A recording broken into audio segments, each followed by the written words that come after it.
Okay, so in terms of core functionality for our rig, we're actually pretty much done. And in terms of the rig for the skeleton geometry as opposed to our goblin, we are done. However, for our goblin, I wanted to add something a little bit extra because you can see our goblin character, unlike a lot of characters, has a large belly hanging out the front of the character. And this could be a little bit of an issue to rig up with just our current spine setup. So what I'm going to do, I'm going to introduce an additional bone that will be used for capturing part of the belly. And since we're going to introduce that additional bone, it would be great if we could give the animator some control over the belly. It's actually going to be a really interesting layer of various different systems of control. So let's jump over into the whiteboard and start discussing how we're going to approach this. So we've got our spine, and I'm just going to draw the first 3 bones of our spine. So we have the first 3 bones of our spine. Coming off of the top of the first bone of our spine, I'm going to create a new bone, and that's going to be our belly bone. Now this is going to be used for capturing most likely the front part of the belly around the belly button area, allowing us to reposition the main bulk of the stomach, the main fat that the goblin character has around his stomach. Now we're going to set this up, and I'm going to set this up in such a way that it uses IK. So we're going to have it set up using IK, which means we're going to have an IK handle positioned at the end. But we're actually going to control this IK handle using 3 different methods. And these methods are going to be layered one on top of each other. The first layer is going to be an average of the orientations of spine bone 1, so of spine bone 1, and of spine bone 2.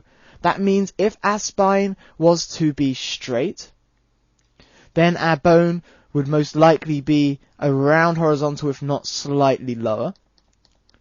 If our spine was then to rotate backwards, that belly bone would rotate part of the way of that rotation of our second bone in the spine, and it would follow along and bend with the backwards motion, keeping this average between these 2 bones, giving us a nice motion whereby if our spine is to bend and lean forwards, then the belly sinks down. If our spine was to bend backwards, then the belly will lift up. So it's giving us that nice motion of the belly following along with our spine. So all of that is automated. So I'm going to call this our average rotations. So we're going to average the rotations, and from the average rotations we're going to find a point down here at the end of our belly. From there we can go ahead and give the animator a control object.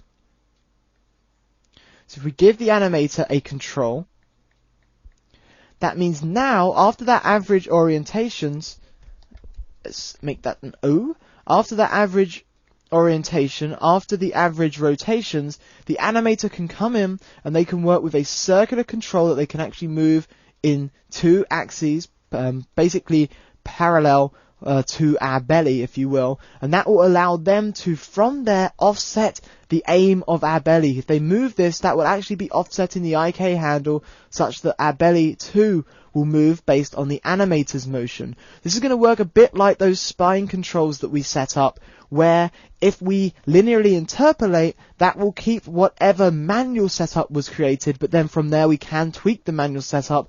In the same way, if we were to move this control object up, and then the average rotations was to move our belly up, that would actually move our belly up to there, and then our control object's translation would still take effect from that point onwards. So the animator isn't going to lose any control. They're simply going to be helped out by the fact that the average rotations will give the bulk of the motion that you'd expect to occur with our spine bending, and that will happen for them automatically.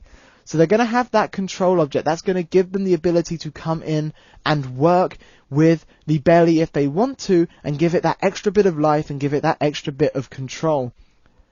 But we're not going to end things there. We're going to send the result of this, the animation of this, down into Chops. And inside Chops, what we're going to do, we're going to basically create secondary motion. And this secondary motion is going to be created using a jiggle chop. That means that if the belly either by average rotations or by control object motion, or indeed by the fact that our character is moving through space. That means our belly's position in space is going to be moving, and that's going to drive the jiggle chop to give us some overlap on that motion, to give us some resonance, I guess, on that motion, bouncing back and forth, and that will allow us to get this extra secondary motion. So if the animator was to come in and just tweak very slightly that belly control, instead of the belly just moving rigidly with that control, it will actually bounce back and forth as if it was made out of something more like a blubberous fat material than literally being perfectly attached to that control object. So they're going to give that secondary motion to the animator. We're going to take that secondary motion out from chops,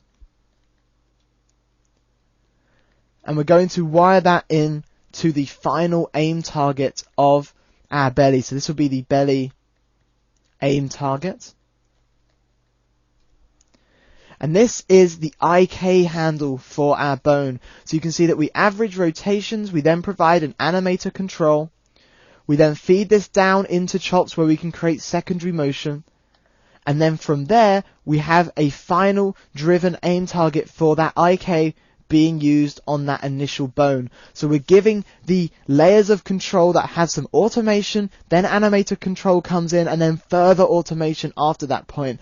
Now we're going to deal with the fact that the jiggle chop and that automation could slow down feedback for an animator. So we're actually going to work with baking out the animation and then working on the jiggle, then making sure that we either apply the jiggle or we don't apply the jiggle, working with, do we want to be simulating right now or don't we? So we're actually going to give the animator the ability to simulate, and then the ability to either bypass that jiggle motion or not bypass that jiggle motion. That's something we'll deal with when we actually come to work down with our jiggle chop, because we're going to break this up over a couple of videos. One where we get the bulk of the object level work created, the other where our focus will be on the chops network itself, creating that secondary motion for us. But that's an overview of how the belly control is going to work, and over the next couple of videos we'll actually implement all of this system. Thanks a lot.